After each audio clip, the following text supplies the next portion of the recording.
insists that you make decisions in certain areas only to override the decisions you make, expects you to be a mind reader. Finally, if you are a manager, do you hate having to repeat what you want to your subordinates? Wish your staff would just grow up and do their jobs? Feel offended when an employee challenges your authority? See staff meetings as a waste of time?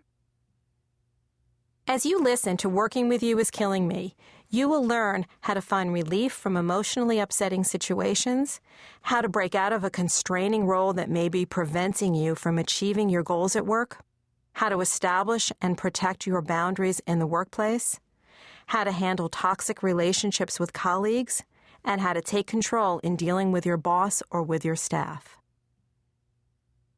Who are we, and why did we write this? Again, I'm Katherine Crowley, Harvard-trained psychotherapist. And I'm Kathy Elster, nationally recognized small business expert. As published authors, college educators, public speakers, and veteran consultants, we are seasoned guides in the area of professional fulfillment through self-awareness and self-management. Since 1989, we've helped to retool hundreds of companies by training thousands of individuals in the art of accomplishing their business objectives while navigating the psychological challenges of working with others. We've developed a method for dealing with difficult people and challenging conditions at work. Working With You is Killing Me is a result of 20 years of research and our combined expertise. We think of ourselves as undercover business therapists. We've learned that solving a business problem is easy. Increasing sales, writing a marketing plan, packaging a new product, these are simple to obtain. The tougher, more demanding work involves uncovering the emotional traps that managers and employees fall into and providing tools for them to get out. While most business books tell readers how to be more productive by managing their external environment, Working With You is Killing Me focuses on the single greatest factor that impacts work satisfaction, mastering one's state of mind. Our hope is that the material in this audiobook will offer relief to anyone facing emotional distress at work. We know that if you apply the tools, your life on the job will improve. You'll spend less time feeling angry, frustrated, thwarted, or trapped. Your communication skills will improve, and you'll recover more quickly from work once you leave the office. Since Katherine is the expert in human relations here, she will be with you for the first half of this program, which focuses on more of the psychological issues at play in the workplace. In the second half of the program, I'll return to take you through the business topics that will give you the tools you'll need to take control in the workplace and free yourself from emotional traps.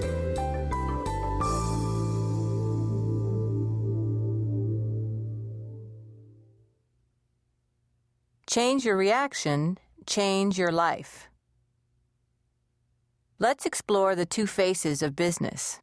1, the image that companies present to the outside world.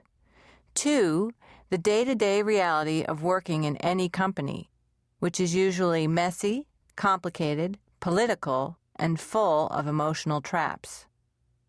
On the surface, business is about making money, delivering goods and services, and producing results. Scratch the surface, however, and you uncover a hotbed of emotions. People feeling anxious about performance, angry with coworkers, and misunderstood by management. You find leaders who are burned out and assistants who are buried in resentment. Take Eric and Jessica, for example. Eric is a customer service manager for a fast-growing software company.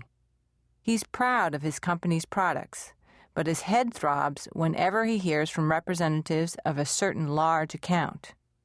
They're never satisfied with any of the products they've purchased, claiming that the accounting software is too complicated, the database has too many fields, and the time-tracking program doesn't download fast enough.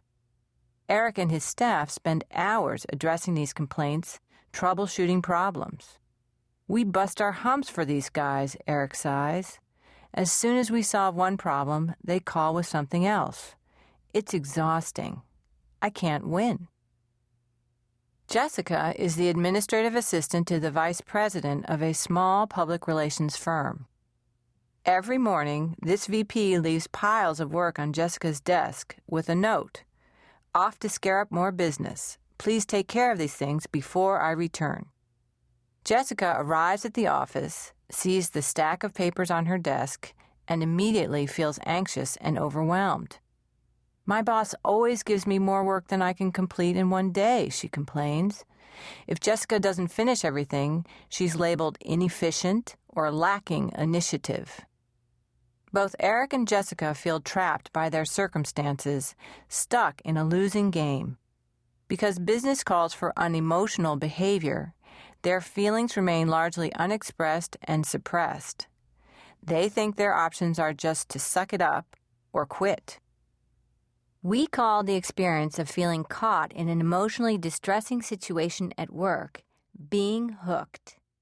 If you find yourself consistently having... To keep listening to this audiobook, I've left you a link in the description so you can do it, at no cost thanks to Audible's 30-day free trial.